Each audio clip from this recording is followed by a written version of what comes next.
if you have the guts, turn your lights out. I have. And by the way, I want to thank my wife for decorating my studio with all kinds of nifty things. As a matter of fact, there is a skull. She's hung crepe, as she always does for me. There's a skull right above me, and if I clap my hands, it chatters its teeth, and it lights up, and it sounds horrible. And then there's a little guy from one of the horrible TV shows that's here. And then I've got a little thing, and I can push buttons on this little thing, and I get weird sounds of all kinds. I'm telling you, she has done it up for me. So, you see, I'm in the mood here, and how much you want to get in the mood is dependent on, well, the guts you have, the body parts you have, how far you're willing to turn down the lights. The only thing I won't do is open the closet. East of the Rockies, you are on the air. Top of the morning to you. Well, when I was 12 years old... Where are you, sir? Pennsylvania. All right. When I was 12 years old, a real close friend of the family died. And she came to me and gave me a $1 bill. Uh-huh. And she said that she'd see me on my birthday. So every Halloween, she comes and gives me another $1 at exactly noon. She does? Yes. And, well, since that day that I first saw her, I've been seeing ghosts everywhere. In the streets, in houses. And in the house I'm living right now, it used to be a funeral home. Oh, that's bad. And on January 1st of every year, there's a funeral going on in the living room. All the furniture's gone. There's a funeral going on? Yes. Uh-huh. Doesn't this make you want to move? No, I've gotten used to it. Sure. Down to the living room, funeral going on. Get used to that. Well, it's only one day a year.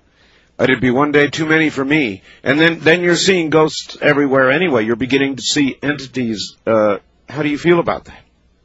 Well, it doesn't really scare me. They can't harm me. How do you know that? Well, ghosts don't harm you. How do you know that? Because I've talked to them. Well, maybe the ones you know don't. But we've heard some pretty strange stories this morning. Well, most of the ones that do hurt you are the demons. Demons? Yeah. How does a person who doesn't see a lot of these entities like yourself discern the difference? Well, you can't really tell. Well, you've made my point for me. Thank you very much for the call. You can't really tell. First-time caller line, you're on the air. Hi. Hi, good morning. Good morning to you. You know what? Let me tell you something real fast, though, before I tell you my story, because I heard what you were saying about that clattering teeth, little skull thing you had. Yeah. Real quickly, this reminds me of something I'd almost forgot about. A few years ago, I worked at a hotel at a graveyard shift in San Diego. Oh, yes. And from my vantage point, right across is a restaurant which we shared the property with. And they were already closed, but there was one man left in there, and he was cleaning up. And there is a phone link, like you hit 3 numbers, and we could call each other back and forth should we need to during the day. Gotcha. Okay, well, anyway, he was in the back, and suddenly he came running out into the lobby. Well, just before he did, and I mean just seconds before he did, the phone rang, and it was from the restaurant. I could tell by the switchboard it was a restaurant. And I thought he was calling me for something, so I looked over to see who it was. Nobody was there. And I thought, what is this? Well, he came over, and he had, this is around Christmas time, must have been maybe 3 years ago. And he had one of those little heads like you're talking about, but a Santa Claus one that would say ho, ho, ho. Yes. And you got to clap your hands to make some noise before it did that. So that yes. thing was doing that. And there was nobody clapping, their hands or making any such noise. And when he came out the door, a side door, which was not within my vantage point, from behind. Right. At the same time as when that phone rang. And anyway, that was just a strange incident. That was kind of, but I'd almost forgot about that until I mentioned the skull that I've got thought, here. oh, I remember that. But let thing me is tell pretty you, cool. Here we go. Yeah, okay. Well, this occurred when I was very young, and I must have been about 5 or 6 years old, and this carried on for a few years.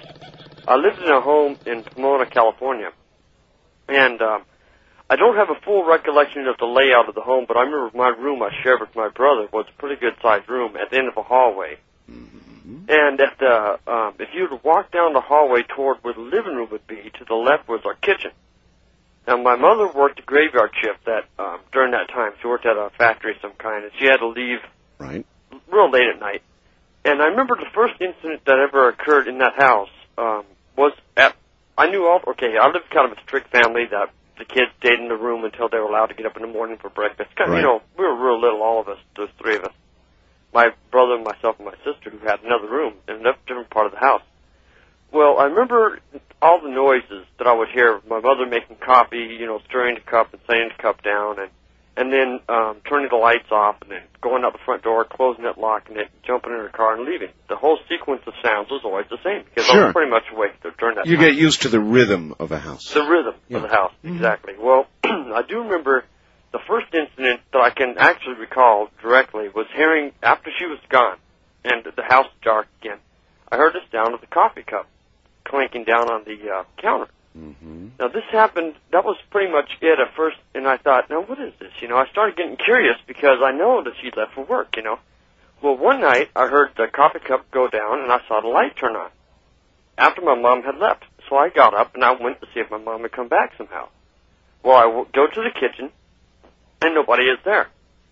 Now, incidents started to increase like this, and I would tell my dad, and I would tell my mother, I would tell any adult that would listen to me, including parents of my friends, and they all thought I was dreaming, and, you know, they didn't believe me. They don't listen to kids enough, I don't think. I know. Well, incidents started to increase, and also something else started happening, too. My dogs would get out, and we had two short-haired dogs. We'd let in at nighttime, and we had them in the back room. We had the wash machine and dryer.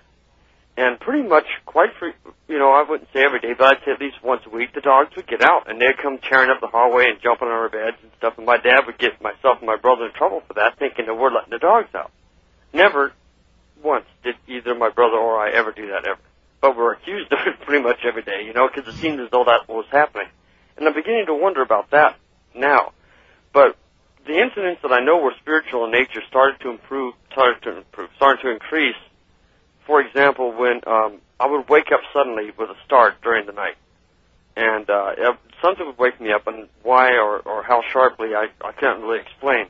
But there would be a very, very cold presence in the room, extremely cold, and it would be hovering right over my bed. And I know it was something, but I didn't know what it was. But it would come quite frequently, and it would seem as though it was draining energy from me, because it would go from my feet up into my chest area. Succubus. And then it would go away, and this would happen a lot of times. I would say fairly frequently.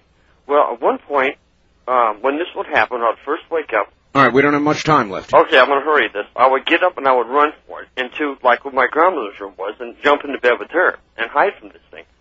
Well, this continued for the very, very longest time. Now, I know I haven't got much time, so I'm just going to get to the good parts. There came a time when we were going to move from the house. And I remember telling this whatever, that you'll never bother me again. You'll never, ever bother me again. We moved to a house in Ontario, California. Within about a year or so, I was in about the 4th grade by this time. I remember this incident very specifically, looking up the hallway and seeing a very short man, very white, glowing like a powdery white color, walking up the hallway. Hands in his pockets like wearing a Navy pea coat, and his head was crouched down. He went right into my room. I ducked underneath the covers, but I could tell he was right outside. I kind of peek out, and he's right there. He puts his hand on me, and I do not know how to describe this. Maybe some of your guests have experienced this before, too, or your other listeners. But it seemed as though he was reading my mind. Like every thought I had, he was telling what I was thinking. And the only thing I could say, that was the weirdest experience and absolutely impossible to describe. But I do remember seeing the person's face, and it was blank. It was just a blank face. All right. Well, I appreciate the story. I would say this, that children and animals sense these things before adults do. Not that adults don't experience them, but they have to be much more obvious. And sometimes they can occur, and your animals will know there is a presence. Your children will know, and you will put it off, as one does children, to their active little imaginations. When they get older, and they become as you, they too will be basically immune to it. That doesn't mean it's not there.